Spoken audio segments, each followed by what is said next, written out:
अस्सलाम वालेकुम, सानिया टाइम्स में खुश आमदीद। उम्मीद करती हूँ आप सब खैर खैरियत से होंगे। मैं बना रही हूँ अपनी बेटी की शर्ट और इसके साथ मैं बनाने वाली हूँ इसका गोल दामन। तो मैंने सोचा मैं आप लोगों के साथ भी इसका आइडिया शेयर कर दूँ कि हम लोगों ने गोल दामन की कटिंग और स्टिचिंग किस तरह करनी है। ये भी एक तरीका ही होता है कि गोल दामन की जो सिलाई होती है अक्सर उसमें चुनट्स पड़ जाती हैं और वो प्रॉपर गोलाई में नहीं बन पाता। तो इसके लिए आप लोगों को एक बहुत ही आसान तरीका बताऊंगी और इसकी कटिंग गुलाई में किस तरह होती है ये भी मैं आप लोगों के साथ इजी तरीके के साथ शेयर करने लगी हूँ। वीडियो को फुल वॉच करना है। सबसे पहले मेरी वीडियो को लाइक कर दें, शेयर कर दें और चैनल पे नए आए हैं तो चैनल को सब्सक्राइब करना ना भूलिएगा।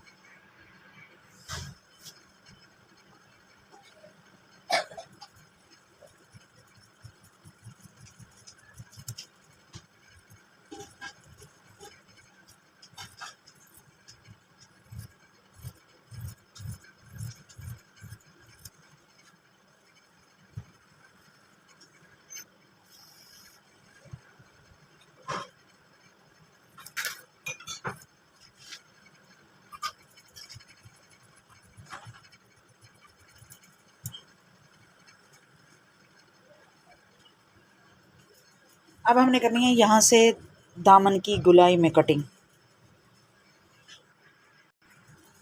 इसके लिए हमने ले लेनी है कोई भी प्लेट। जो स्टिचिंग करते हैं वो तो यहाँ से इसकी जो गुलाई है वो आसानी से कर लेते हैं और जो बिगनर्स होते हैं उनको मसला होता है कि गुलाई कैसे की जाए, कितनी की जाए और बाज़ औक़ात ज़्यादा भी हो जाती है और कम भी हो जाती है। कम इतनी फिर हो जाती है कि सीते वक्त तक ना कटिंग करते रहते हैं, सीधा करते रहते हैं, उसको सही करते रहते हैं। तो उससे बेहतर है कि एक प्लेट ले लें और निशान लगा लें और उसकी कटिंग कर लें।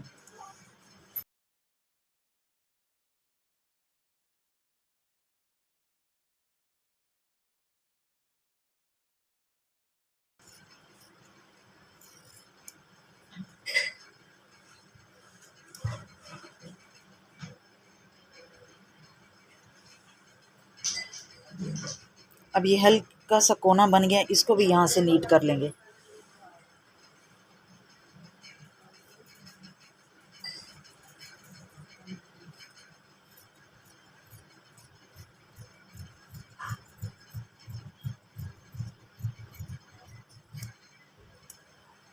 अच्छा, जो गोल दामन वाली शर्ट होती है उसका जो सिंपल शर्ट होती है उसका हम यहाँ पे मार्जिन 1 इंच 1.5 इंच रखते हैं सिलाई का।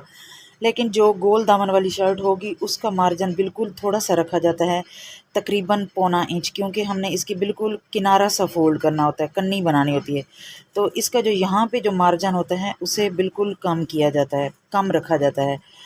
अगर आप लोग इसका जो हिप साइज़ है वो आप 10 इंच रख रहे हैं और ऊपर से आप 1.5 इंच इसका सिलाई का मार्जिन रख रहे हैं, मतलब कि आप हिप साइज़ टोटल 11.5 इंच रख रहे हैं। तो जब गोल दामन वाली शर्ट बनाएं तब उसका जो दामन जो हिप साइज़ है साइड की दूसरी तरफ से ये हो जाएगा 2 इंच, 2 इंच चौड़ा हो जाएगा। तो 10 इंच हिप साइज़ है तो आपने यहाँ पे 11 इंच रखना है। चारों साइड पे हाफ इंच बन के वो 2 इंच का मार्जिन हो जाएगा। तो हाफ इंच को अगर इस तरह फोल्ड किया जाए तो ये एक बारीक सी कन्नी, ये हाफ इंच हो गया। और इसको अगर डबल फोल्ड किया जाए तो ये फिर आपका जो हिप साइज़ है वो बड़ा आसानी से और बहुत ही प्यारा लगेगा। एक्स्ट्रा कपड़ा और एक्स्ट्रा मार्जिन के साथ जो सिलाई की जाती है उसका भी इशू नहीं बनेगा कि यहाँ पे तो हमने सिलाई का मार्जिन यहाँ रख लिया है और हमारा हिप साइज़ यहाँ पे बन रहा है, अब गोल दामन बना रहे हैं, इतना हम कैसे फ़ोल्ड करें।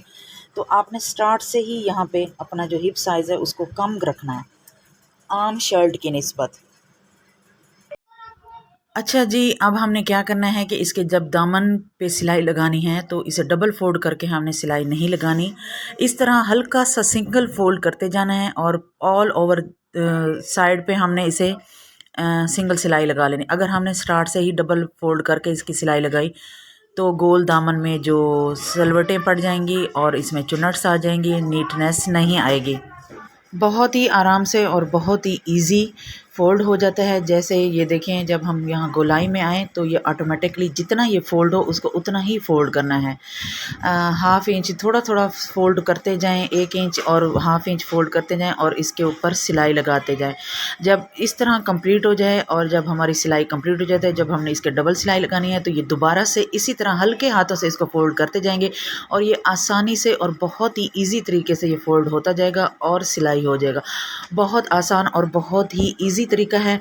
अच्छा, गोल दामन पे अक्सर इसको सिंपल ही रखा जाता है क्योंकि फिर इसकी जो लुक है वो सही तरह नज़र नहीं आती, ख़ास तौर पे ब्रांडेड ट्राउज़र के साथ। जो इसके साथ मैंने ब्रांडेड ट्राउज़र मैच किया है वो सफ़ायर का स्टिच ब्रांडेड ट्राउज़र है और उसके साथ मैंने ये शर्ट मार्केट से मैच की है। बड़ी मुश्किल से ये शर्ट मिली है, मुझे यही प्रिंट चाहिए था और बहुत ही प्यारा, बहुत खूबसूरत सूट बनकर रेडी हुआ है। उम्मीद करती हूँ आपको वीडियो अच्छी लगी होगी। अच्छी लगी है तो प्लीज़ चैनल को सब्सक्राइब कर दें, वीडियो को लाइक कर दें, शेयर कर दें और एक प्यारा सा कमेंट कर दें। ये देखिए जी इसकी फाइनल लुक, ये इस तरह कुछ इसकी लुक आई है और इसका ये जो नीचे ट्राउज़र है ये सफ़ायर ब्रांड का है और इसका ये स्टिच मैंने ट्राउज़र लिया है। वीडियो अच्छी लगी है तो प्लीज़ लाइक कर दें, शेयर कर दें और एक प्यारा सा कमेंट कर दें। अपना और अपने फैमिली मेम्बर्स का ख्याल रखें, दुआ में याद रखें। अल्लाह हाफ़िज़।